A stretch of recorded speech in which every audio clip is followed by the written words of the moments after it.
Alright guys, looks like we're live. It is illumignostic and I'm happy to be here tonight. In fact, I'm happy to be anywhere. Um, but seriously, I just want to make it clear from the beginning that this, even though it was Andrew Tate that inspired me to pop on and tackle this subject tonight, I'm pretty neutral about Andrew Tate. This is not about Andrew Tate. I'm not trying to defend Andrew Tate or any of his viewpoints. What really got me is that I have experienced this kind of censorship, and I noticed that it seemed to be extending across platforms, right? So I would get in trouble on YouTube, and then I would have restrictions on my account on Facebook, and vice versa. So I started to kind of notice this, and I thought, it kind of seems like they have, that these supposedly separate entities are,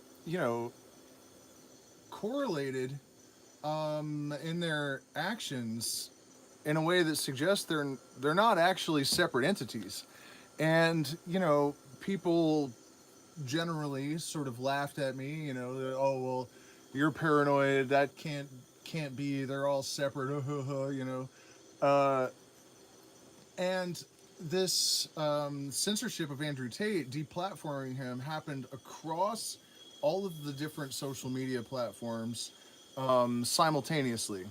And so I really felt vindicated, like, okay, look, they are doing this to people. Not only that, but a couple of months ago, YouTube actually sent out notices. They update, content creators about their changes to their community standards and general operating protocol. And recently, one of the things that we were made aware of is that the suspensions and restrictions were going to be organized across platforms now. So, I was promoting this video with a little bit of power that I have left, since because I have been deprioritized,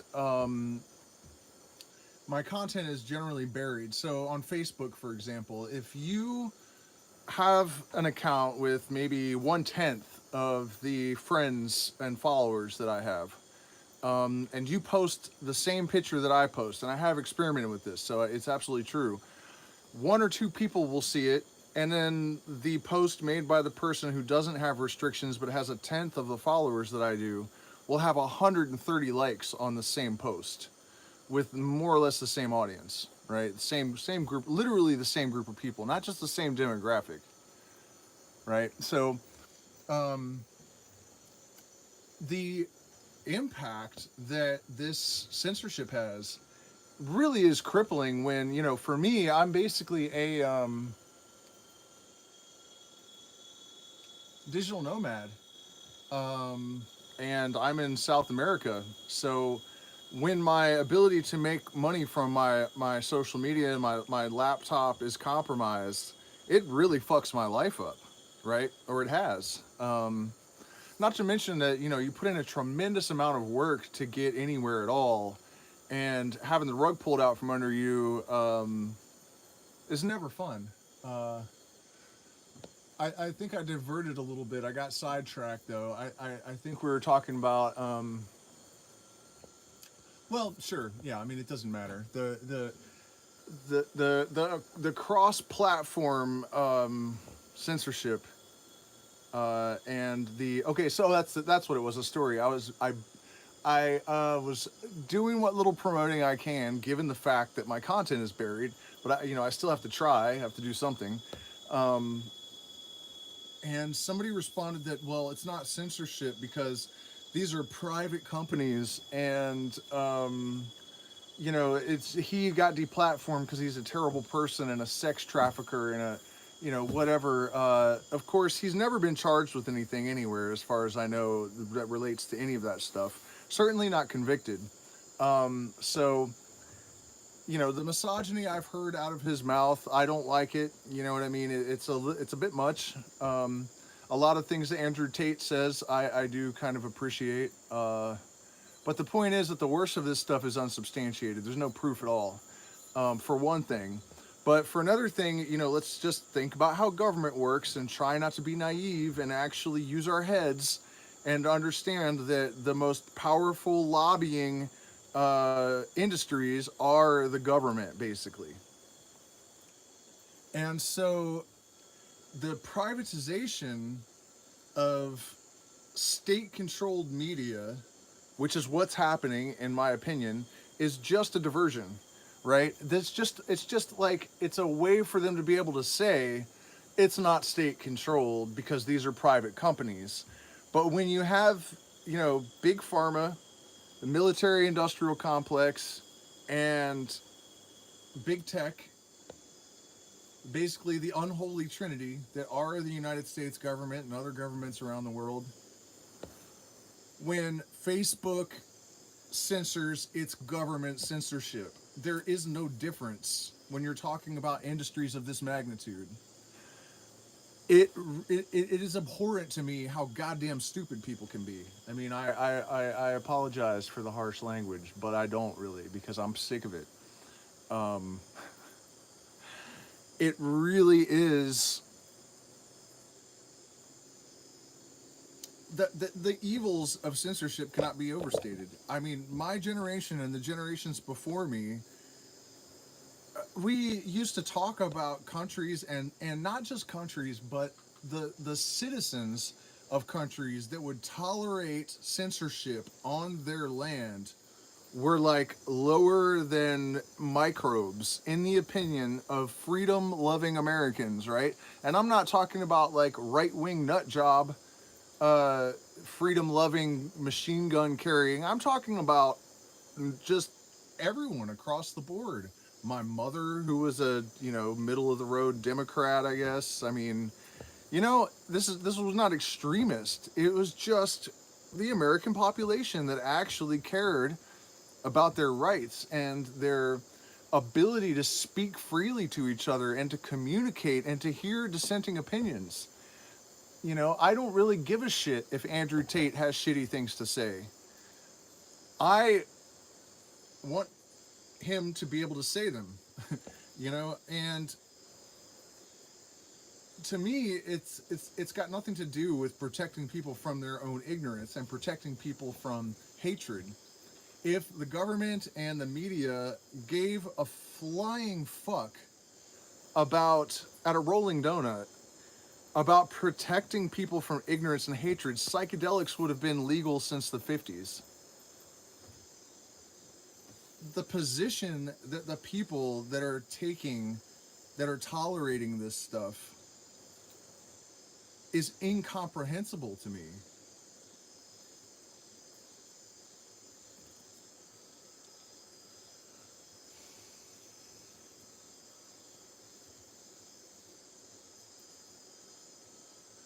And the fact that people are making excuses for it and defending it, American citizens, it is just absolutely mind boggling to see this.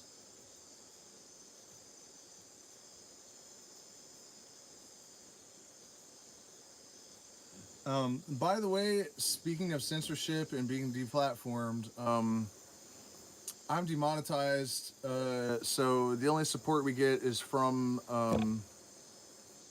people in the YouTube community. So we really do appreciate if you support us on Patreon or one of Zelle or PayPal. You can make a one-time contribution. Cash App also. We really do appreciate your support. After this live stream is concluded, I am going to jump on and do a music live stream. I know I've said this before, but I'm pretty confident I've actually worked out the bugs in the sound for real this time. OBS had pulled a fast one, and it turns out I was recording from the input and the output, so the lag with YouTube was that signal was also getting recorded and then they're being mixed, so there was like this continuous echo. I finally have that taken care of.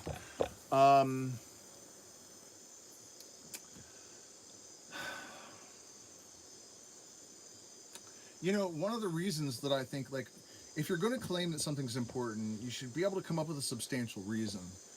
something pragmatic, something actionable, something demonstrable that supports your position.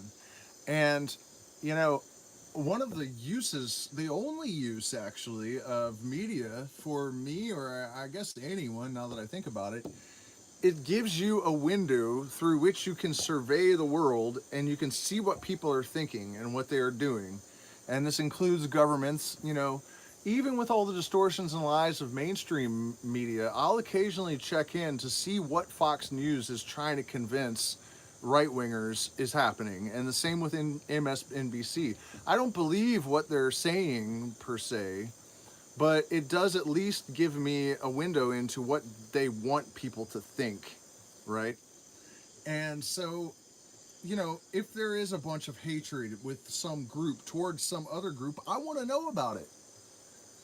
You know what I mean? This is all relevant, like reality.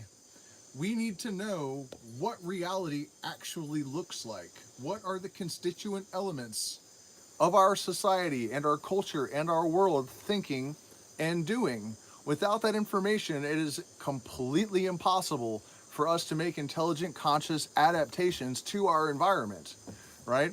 And as we are increasingly global people, I used to travel around all the time. I'm planning to go back to the United States. I want to know where people are thinking what stuff, because it'll become relevant to me if I'm traveling through there. There are reasons to allow people to speak freely, right? And I have in the past, right, I've spoken about my, uh, you know, early years before I had addressed a lot of my trauma and a lot of my issues. And I can never, ever, ever remember trying to control someone if it wasn't out of fear. And I feel like the microcosm of the individual is representative of the macrocosm, right? The collective behavior, mob psychology is different from individual psychology in certain regards, but overall, the macrocosm microcosm rule applies to everything. And so, I cannot convince myself, no matter how much I try, to imagine that the governments and big tech are not in collusion and that anything that they do is for our interest and not theirs. Like, where are the people that actually have a substantive argument against that? Like, who are they? Or do they exist anywhere? Well, actually, I encountered one today when I posted on Facebook, in an anarchy group, that that the censorship, the dude will not abide it. And that's where, I told this story earlier. The guy responded that it's not the government because it's big tech, and it's not, that he's not being censored, that he was deplatformed because he's an evil person. um, I'm not going to go back through that one. The utter stupidity, the incomprehensible evil of it should be self revelatory. So I don't see any reason to really um, go too much into that one. But so, what can we do? I mean, the main thing that you have to do is support people that are fighting this fight. We lost most of our income over it in 2020 when I was calling obvious bullshit. That all of it has come out since I made the videos that got me demonetized, and been substantiated. And yeah, I'm wondering maybe if I can like find some way to fight with the corporate office at YouTube and say, hey, it turns out that all of this stuff wasn't misinformation. So how about monetizing my channel? And it's not even the monetization that matters, but they deprioritize. The algorithm buries your content, and it doesn't just bury it on the platform you're posting it on, it buries it across platforms, right? So and it's gotten so sophisticated. And again, you guys, this is not conspiracy theory. They have publicly, every once in a while they update their policies and send everyone notices. And the last one from Facebook detailed how No, TikTok. It's actually TikTok is the most insidious, and all of these algorithms, Google, in particular YouTube and TikTok, they will push polarizing content harder. So with that single bit of information, I mean, you have to ask yourself why. Particularly with TikTok coming from China, why would they be pushing polarizing content, especially in the midst of all this censorship? Divide and conquer much? I mean, but what I was saying is that Facebook put out this notice explaining to everyone that, or TikTok, excuse me, I keep getting them bungled. Um, all the same, in my opinion. I'm sure if one of them has this in the algorithm, they all do. But TikTok was the one that particularly explained this, that they actually access all the files in your phone. They analyze your keystroke speed. I mean, the amount of data that they're collecting, your keystroke speed, are you kidding me? They know how fast you type. Like, they are trying to get the most exact profile of every single person that they possibly can. Their intelligence, reaction speed, you know what I mean? Okay, so, but even worse, they look at your networks. So if you sign into multiple devices, but maybe one of those devices is your partner or your wife, and you get red flagged, they are now going to pay special attention to your partner. They look for devices that are in close proximity to the device of an undesirable person, and they are flagging it. So then they're going into all of the devices that get anywhere near your device on a regular basis and analyzing their keystroke speed and looking at their search habits. And oh my God, I wish I had the list in front of me. Analyzing, what's up, Micah? Analyzing, um, oh, they go into your apps, they go into all of your files. And you know, everyone, when you sign up for these things, you just, I agree to the stuff, right? But the thing is, in there somewhere, it says you're agreeing to whatever changes they make in the future. I think, you know, most people really read the agreement to the terms and conditions for most of these social media companies. They wouldn't have checked the boxes. But, you know, how are you? It's like everyone needs this stuff.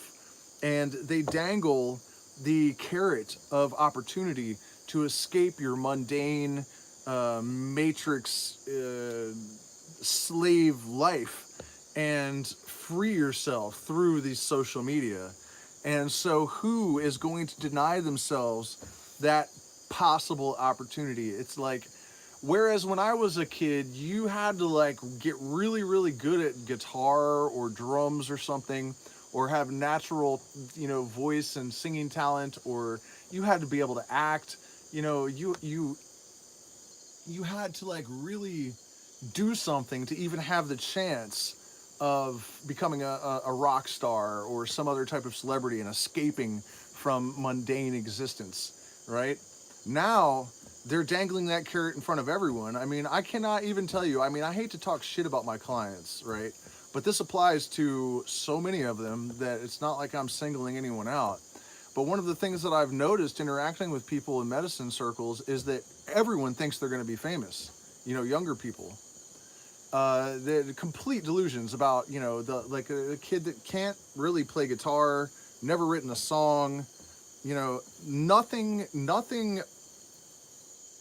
even standing out about this person. Totally average in every regard, expecting to become famous somehow.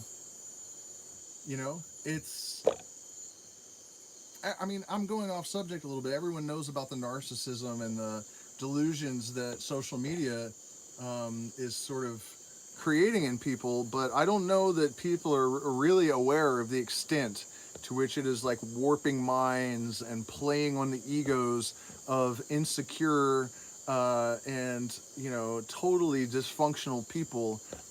And, you know, we're coming from a generation of in my opinion, the boomers are the worst generation in history. You know, they let us down almost to an unthinkable extent. And they were able to enjoy the fruits of their ignorance and excesses, and you know, they just turned a blind eye to all the atrocities that were happening in the world, and consumed and consumed and consumed, and then left this generation with this giant smoldering maggot covered shit heap. And then they're looking down on everyone for not having all of access to all this shit that they did. I mean, it's the... So, you know, we have the progeny of those idiots inheriting this absolutely destroyed mess, and they're also coping with the damage that was done to them by this generation of people that were almost totally lacking in self-awareness. You know, I mean, you guys know, it's absolutely an extraordinary disaster. And social media has so much potential to prey on all of those, to exploit all of that damage. And the reality is that if the people that are in control don't take advantage of their position and don't use these tools in the insidious way that I'm describing, they're going to lose control. They're outdated, outmoded, they're just... People have outgrown the overlords. And it's not going to take much more than a light breeze to blow over their house of cards and leave them all standing in the rain, which in this case is going to be a hail, not a rain, of rocks or worse.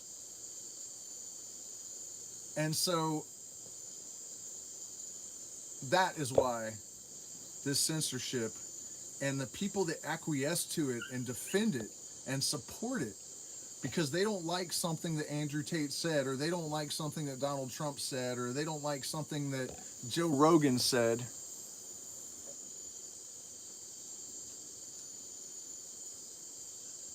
they are supporting evil. This is not, you know, and I don't feel like I'm inflating this issue or being dramatic. This is the moment where we need unity and solidarity, clarity, determination, but mostly clarity and solidarity. And the people that are actively facilitating the continued existence of the old paradigm and all of its abuses and atrocities and manipulations and distortions and lies are every bit as guilty as any Nazi soldier or Holocaust camp guard.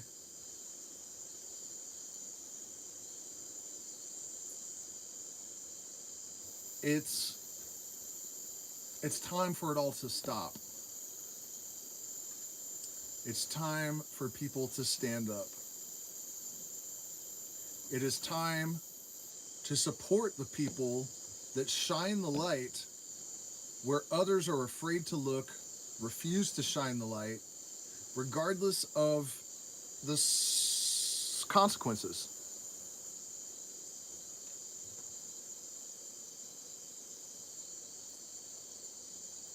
Yeah, the social credit system basically does already exist. You know, and they have made us all so dependent. I mean, you know, my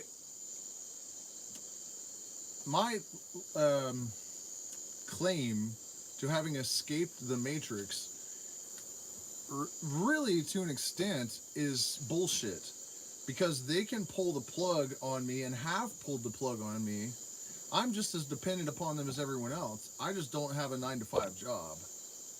You know, that it's only a partial escape, you know, and it's still worthy. You know, it's not like I think everyone should pursue, you know, as much autonomy and freedom as they absolutely can. Um, but the reality is, they still have pretty good control on me, and when I've stepped out of line, they have managed to hurt me. You know, taking away my Shopify store as soon as it started to become profitable, like the moment it happened, they unplugged it without explanation. We could not get them to change their decision. And that was my, you know, I'm escaping to South America. I have this income, you know, and it's been mind blowing that every time I have managed to engineer a new source of income, I have said or done something that, yes, they pulled the plug on the YouTube channel getting demonetized.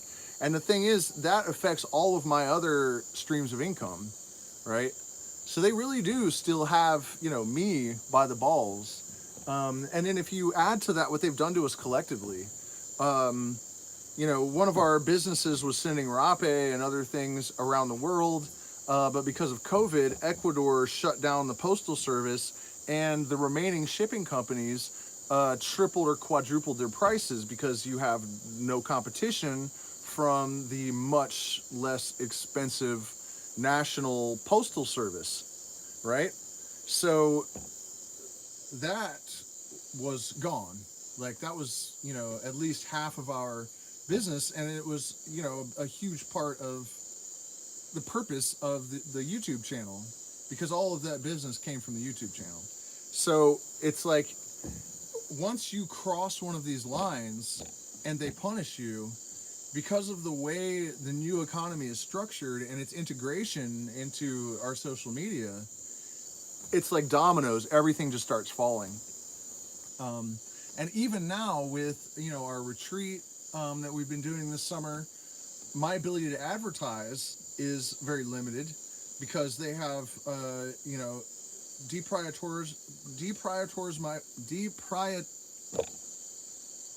they bury my posts on Facebook and on YouTube and Instagram, because Instagram is owned by Facebook, right? So, you know, I can't reach a very large audience, and so I thought that I could get around it by using my partner's account. But then I read last month that any devices that you share with people or that are physically close in proximity even to you, often, if you're one of these deprioritized people, they deprioritize their stuff. And it was proven the other day, well, maybe a month or so ago, when I had gotten a strike on Facebook, and then I went to use my partner's social media accounts to make Facebook ads, and it says your ability to advertise has been suspended in order to protect you, in order to protect us and your audiences from what it was not specified. But here's the thing: you guys can, you know, those of you that know me can look at my partner's social media. She doesn't post anything, so it had nothing to do with her, and everything to do with the fact that she was associated with me. So one of the things, once people really start picking up on this, in order to protect their businesses, people that have assets and are not ideologically driven are going to have to avoid people that have these marks on their back in order to protect their own livelihoods. I mean, you guys, this is really bad. I really wish I had had my head together a little earlier in the stream, because I feel like I'm really getting the point across now finally, and it took me a while to sort of pull my head together.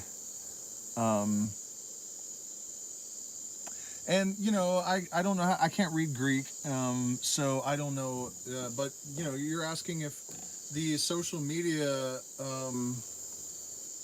or whether it's best to unplug from Babylon or to fight Babylon or just drop out.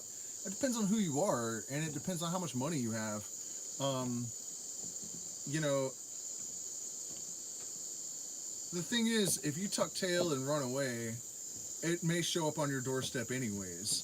It's going to depend largely on your degree of self-sufficiency, on your needs as an individual or as a collective, depending on your circumstances. So I don't think that that's really an answerable question. For me to do anything other than fight the system would I just that's always sort of been my purpose. It's not my fundamental purpose. It's not my exclusive purpose. But it certainly is integrated into my purpose. And you might ask then, why don't you just talk about mysticism and psychedelics, illumignostic? Why do you have to, open your mouth about politics and get yourself into trouble? Because I am not just about psychedelics and I'm not just about mysticism. Those things are a means to an end. And the end that they are a means to is the elevation of consciousness. And, the political circumstances, especially those that require us to ostrich, to put our heads in the sand, to engage selective perception in order to perceive a reality that doesn't exist, those are essential circumstances that have to be addressed in order, you know what I mean? It's all part of my agenda. I can't ignore that stuff. By the way, while we're on the subject, I just want to point out, by the way, guys, hit the like button, share, subscribe. Please do support us on Patreon. We are demonetized. Or Zelle or PayPal or Cash App. We really do appreciate the support.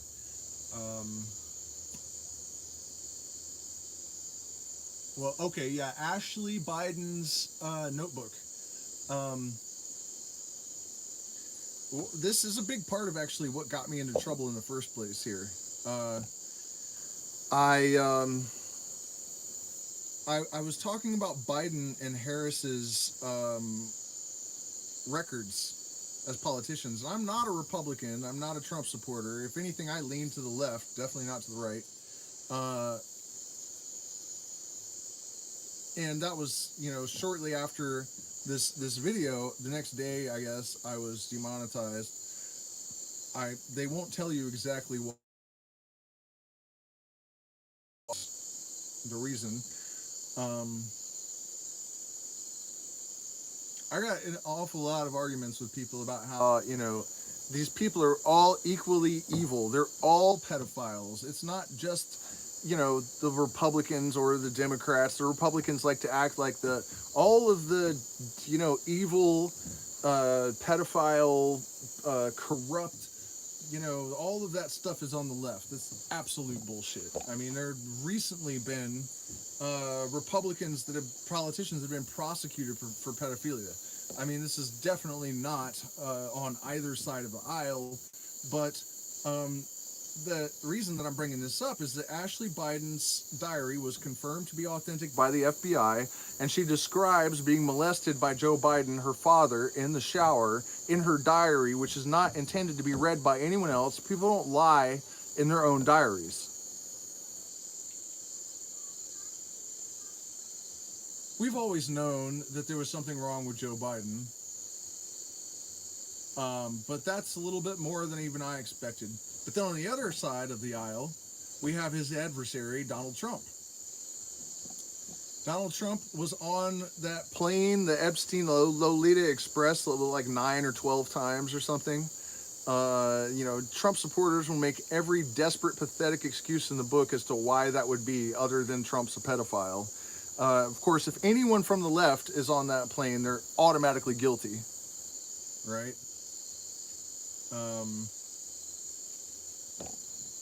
Which is a characteristic of the left now, by the way. You're accused of something, you're guilty of it. That's used to be a right-wing position. But anyways, so on the other side of the aisle, we have Donald Trump, who asked a Washington Post reporter when his daughter was 13 years old if it was wrong that he was more attracted to his own daughter than he was to his wife. So on both sides of the aisle, we have incestuous pedophiles, right? And on both sides of the aisle, we have people that will become enraged if you point that out to them.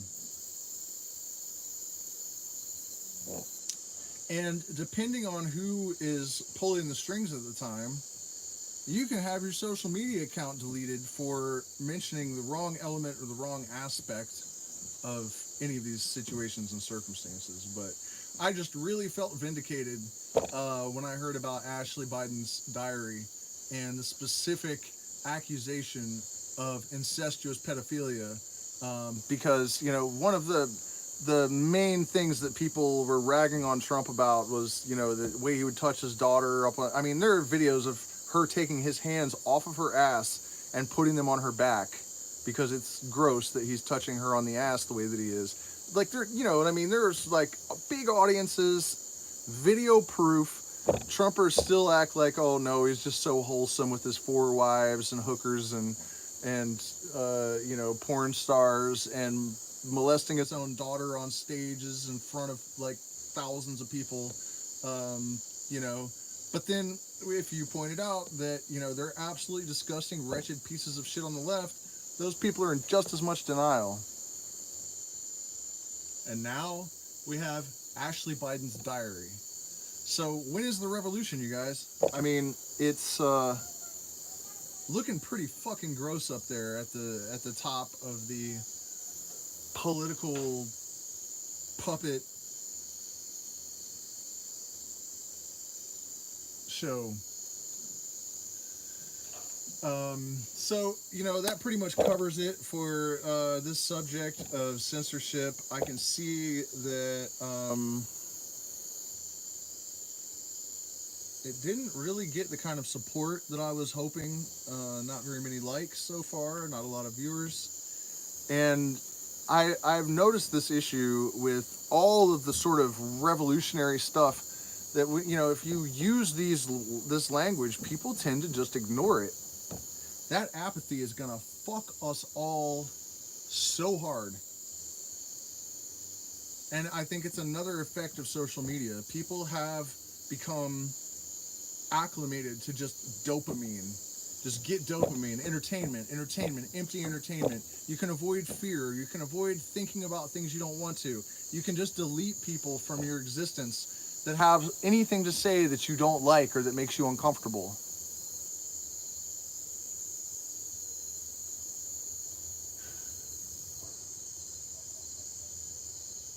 I don't understand the cowardice. For me, life is about living full throttle and having some meaning and substance. And, this behavior from my fellow humans is...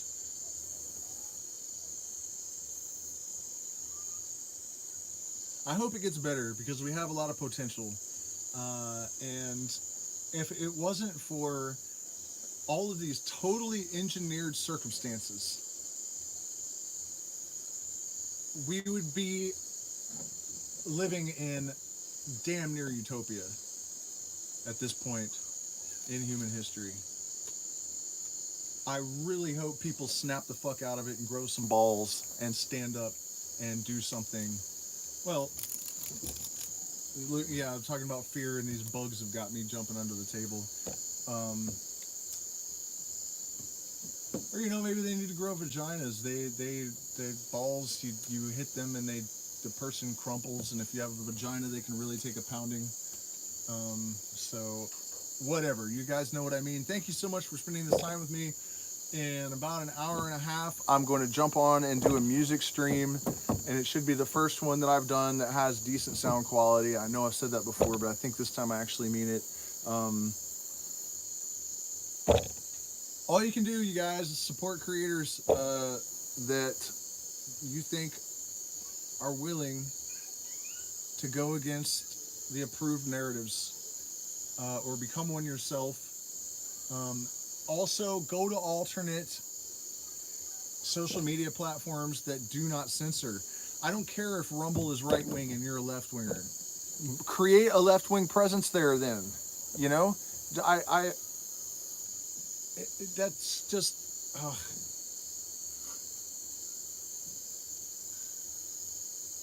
Just stop that shit, Just go there and create a space where there is an audience for people that are going to tell the truth. Because we do not have that.